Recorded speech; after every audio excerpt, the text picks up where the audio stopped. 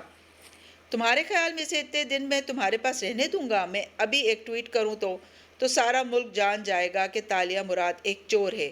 تمہیں کیا لگتا ہے تم پبلک میں اس قصے کو اٹھاؤ گے تو وہ بدنام نہیں ہوگی؟ ہم اسی چیز سے اسے بچا رہے ہیں۔ وزیر اعظم کی کانفیڈینشیل پارڈن اس کو ساری عمر کے لیے سابقہ جرائم سے محفوظ کر لے گی اور کسی کو معلوم بھی نہیں ہوگا۔ البتہ اگر تم اس معاملے کو میڈیا میں لے کر گئے تو تالیہ ہمارے لیے ناکارہ ہوگی۔ ہم اس کے خلاف انویسٹیگیشن شروع کر دیں گے اور ڈیل کی بات ہی ختم کر دیں گے۔ وہ چند لمحے کچھ بول نہ سکا، بس ماتھے پہ بل ڈالے تندی سے دولت کو دیکھتا رہا۔ تو صوفیہ رحمان اس کو محفوظ راستہ دے گی۔ میں کیسے یقین کروں اس کی بات کا؟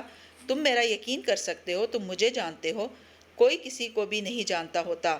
وہ تلخی سے بولا تھا۔ دولت نے گہری سانس لی۔ وہ چند دن میں اپنے گھر واپس آ جائے گی۔ تم سوائے اس کا انتظار کرنے کے اس کے لیے کچھ نہیں کر سکتے۔ تم احتجاج کر کے یا لوگوں کی نفری لے کر بھی پہنچ جاؤ تو تم سرکاری تحویل سے کسی کو نہیں نکال سکتے۔ اس کی بہتری کے لیے، حکومتی معافی نامے کے لیے تمہیں اس کا خاموشی سے انتظار کرنا ہوگا۔ فاتح اتنا سن کے اٹھ کھڑا ہوا تو دولت بھی ساتھ ہی اٹھا۔ چائے تو پی لو۔ میں اس شخص کے گھر کیسے چائے پی سکتا ہوں جس نے میری وہ رکا کوئی سابقہ لاحقہ تلاش کرنے کی کوشش کی؟ دولت نے غور سے اسے دیکھتے ہوئے ابرو اٹھائی۔ تمہاری میری دوست کو حبس بیجا میں رکھا اور معلوم نہیں اس کو کس طریقے سے ٹارچر کر رہا ہوگا۔ فاتح کے دروازے کی طرف بڑھ گیا تو دولت پیچھے سے کھنکھارا۔ مرد اور عورت کبھی دوست نہیں بن سکتے۔ وان فاتح چوکھٹ پہ ٹھہرا اور گہری سانس لی۔ بن سکتے ہیں، اور مڑ کے ایک تیز نظر دولت پہ ڈالی، مگر مسئلہ یہ ہے کہ اکثر ان میں سے ایک دوسرے کی محبت میں گرفتار ہو جاتا ہے۔ یہ اعتراف کا وہ بے خوف مقام تھا جہاں وان فاتح کو کچھ کھونے کا ڈر نہیں تھا۔ لمحے بھر کو وہاں سناٹا چھا گیا۔ تالیہ نے میرے لیے خود کو غیر محفوظ کر دیا۔ تم تصور کرو کہ اس کو محفوظ کرنے کے لیے میں کس حد تک جا سکتا ہوں۔